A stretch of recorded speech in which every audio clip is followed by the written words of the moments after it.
সুজন দালাল বাড়িতে বাইরা বাইরা বাইরা কইতাছি।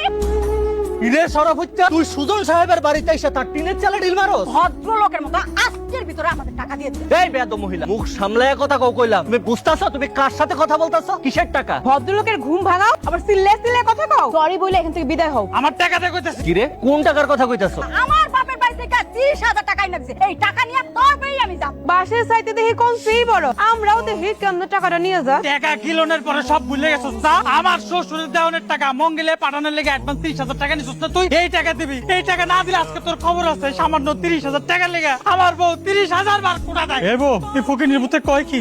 আমি টাকা উঠানোর লেগে টেকনাফ যামু। ঠিক আছে, তোর টাকা তোরা আমি দিয়া দিমু, কিন্তু এখন না। আমার 3 সপ্তাহ সময় লাগবে। 3 সপ্তাহ পরে এসে তোর টাকা তুই আমার থেকে বুঝে নিয়ে যাবি। 12 সপ্তাহ চলে গেছে আর তোমার 3 সপ্তাহ শেষ হয় টাকা দে টাকা দে।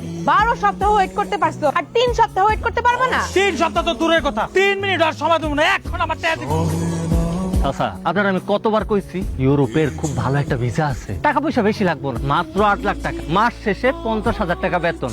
এমন একটা সুযোগ নষ্ট করে তুই ক? এত টাকা আমি কই পাম? সারা জীবন এই বোকায় রয়ে গেলে। আব্বা, সুজন ভাই তো ঠিক কথাই কইতাছে। আচ্ছা বাজান, আমি একটু বাইরে দিই। পোলাটার দিকে একবার টাকা। এই বাদন পোলাটা, ওর লেগে যে আমার কি মায়া লাগে। এত সুন্দর চেহারা, ওর ভবিষ্যৎটা আপনি নিজের হাতে নষ্ট করে দিতেছেন। না রে, তোর দিয়ে কিছু হইব না। তোর ভবিষ্যৎ তোর বাপে নিজের হাতে নষ্ট করতেছে, মাটি চাপা দিয়ে দিতেছে। বুঝা, সময় থাকতে বাপের বুঝা। আমি বুঝতাছি, আব্বাই বুঝতাছে না। এই পুরো অঞ্চলে আমার থেকে বড় কোনো দালাল আছে? নাই। সুজন দালাল পুরো অঞ্চলে এক নামে চিন। আর একটা কথা কই শোন, বাপের বুদ্ধিতে পড়া থাকলে কিন্তু হইব, নিজের বুঝটা বুঝ। ইউরোপে যদি যাস, যে সুন্দরী সুন্দরী মাইয়া। আমার জামাইয়ের মতো এত সৎ এত ভালো মানুষ খুব কমই আছে। ভিসাটা করলাম ভালো, তাহলে এত ভালোবেসে তাহলে তুমি যাও নাই কেন? কি বোকার মতো কথা। এই ভিসাটা যদি আমি কাজে লাগাই তাহলে কি তুমি যেতে পারবা? তোমার জন্য তো রাখছে এই ভিসাটা। আগামীকালকের মধ্যে তুমি আমার টাকাটা ব্যবস্থা করে দাও, আর আমি 7 দিনের মধ্যে ভিসা রেডি করতেছি। তারপরে চোখ করে বিদেশ, খালি টাকা আর টাকা। এক হাতে না 2 হাতে টাকা কামাই করবা, বুঝছো? আর বাপ বাচ্চা নাই, আমি ছাড়া আর কেউ নাই। চাচি, তুমি এত চিন্তা করতেছো কে? আমি তো সবই জানি।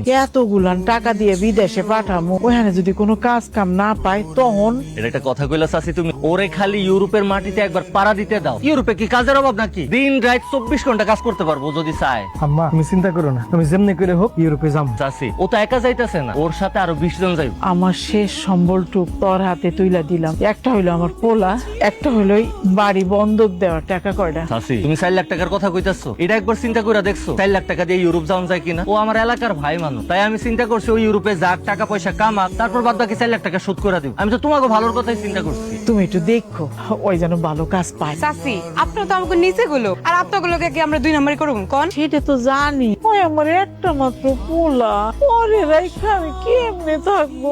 আমার মন টানতাছে না। তুই যাস না বাজান, এই দেশে থাক।